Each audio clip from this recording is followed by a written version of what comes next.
Assalamualaikum warahmatullahi wabarakatuh. Hai teman-teman, masih bersama Miss Irni. Kali ini kita belajar tema 2, subtema 1, PB2. Pada pembelajaran sebelumnya, kita sudah belajar organ pernapasan pada hewan. Kali ini kita akan belajar organ pernapasan pada manusia. Manusia bernapas setiap saat. Tanpa bernapas, manusia tidak dapat hidup. Manusia bernapas dengan paru-paru. Pada saat bernapas, manusia menghirup udara untuk memperoleh oksigen. Disebut dengan proses inspirasi dan mengembuskan napas untuk mengeluarkan karbon dioksida dan air disebut dengan proses ekspirasi. Coba kita amati. Ketika kita berdiri di depan kaca, kemudian kita hembuskan nafas kita. Apa yang bisa terlihat dari cermin tersebut? Ya, yang menempel adalah embun ketika kita menghembuskan napas di dekat cermin. Sistem pernapasan pada manusia. Kita lihat ya gambarnya. Bernapas merupakan kegiatan tubuh yang tidak kita sadari. Ketika bernapas, kita menghirup udara oksigen dari lingkungan dan kemudian mengembuskan karbon dioksida ke lingkungan. Organ pernapasan. Pernapasan pada manusia dilakukan oleh organ-organ pernapasan yang terdiri dari hidung, tenggorokan, dan paru-paru. Organ pernapasan hidung. Pada lubang hidung terdapat bulu hidung untuk menyaring udara agar kotoran tidak masuk ke dalam saluran pernapasan. Pada intinya, udara yang masuk ke hidung akan mengalami 3 proses, yaitu penyaringan udara, penghangatan udara, dan pengaturan kelembapan udara. Karenanya, kita harus sering-sering membersihkan lubang hidung ya dari kotoran. 2. Tenggorokan. Tenggorokan merupakan saluran yang dilewati udara dari hidung menuju paru-paru. Saluran pernapasan pada tenggorokan tampak pada gambar berikut.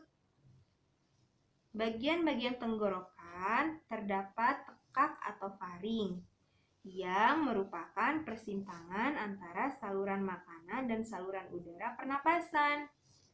Kemudian ada batang tenggorokan atau trakea, merupakan saluran seperti pipa yang tersusun atas tulang rawan berbentuk cincin.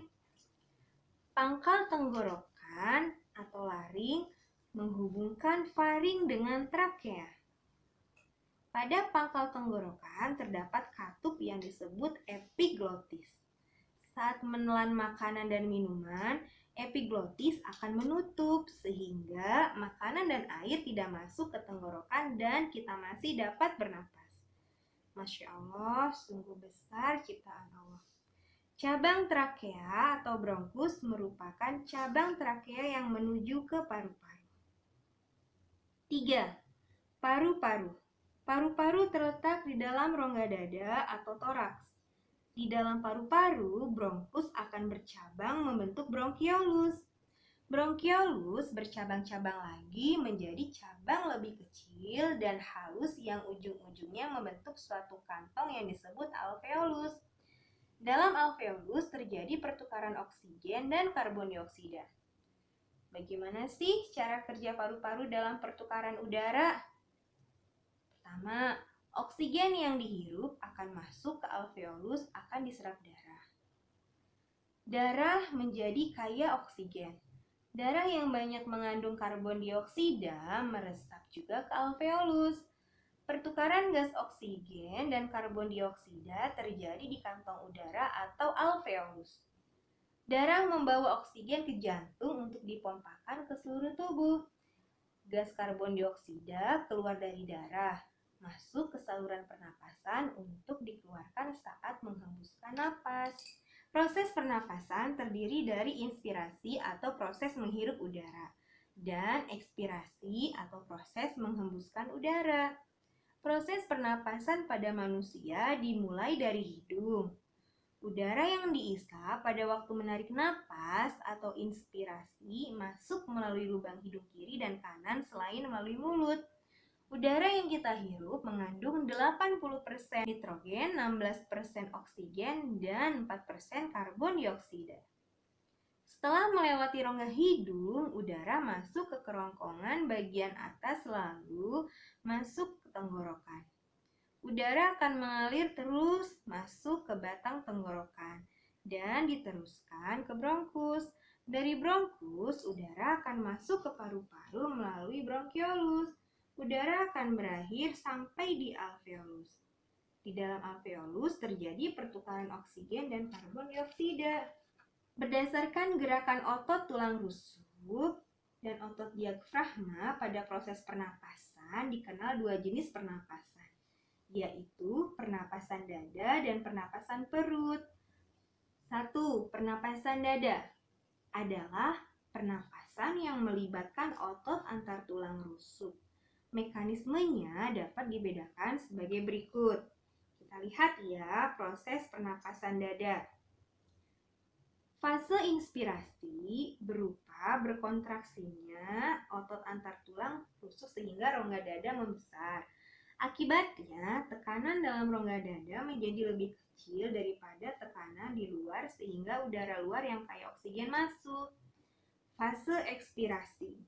Fase ini merupakan fase relaksasi atau kembalinya otot antara tulang rusuk ke posisi semula yang diikuti oleh turunnya tulang rusuk sehingga rongga dada menjadi kecil. Sebagai akibatnya, tekanan di dalam rongga dada menjadi lebih besar daripada tekanan luar, sehingga udara dalam rongga dada yang kaya karbon dioksida keluar. Pernapasan perut. Pernapasan perut adalah pernapasan yang melibatkan otot diafragma. Mekanismenya dapat dibedakan sebagai berikut. Fase inspirasi. Fase ini berupa berkontraksinya otot diafragma sehingga rongga dada membesar. Akibatnya, tekanan dalam rongga dada menjadi lebih kecil daripada tekanan di luar, sehingga udara luar yang kaya oksigen masuk. Fase ekspirasi. Fase ini merupakan fase relaksasi atau kembalinya otot diafragma ke posisi semula yang diikuti oleh turunnya tulang rusuk sehingga rongga dada menjadi kecil. Sebagai akibatnya, tekanan di dalam rongga dada menjadi lebih besar daripada tekanan luar, sehingga udara dalam rongga dada yang kaya karbon dioksida keluar. Sekarang, bagaimana kita mensyukuri nikmat Allah Subhanahu wa Ta'ala sehingga kita masih bisa bernapas hingga saat ini, bahkan gratis. Maka dari itu, jagalah kesehatan supaya kita bisa bernapas dengan maksimal. Terima kasih. Assalamualaikum warahmatullahi wabarakatuh.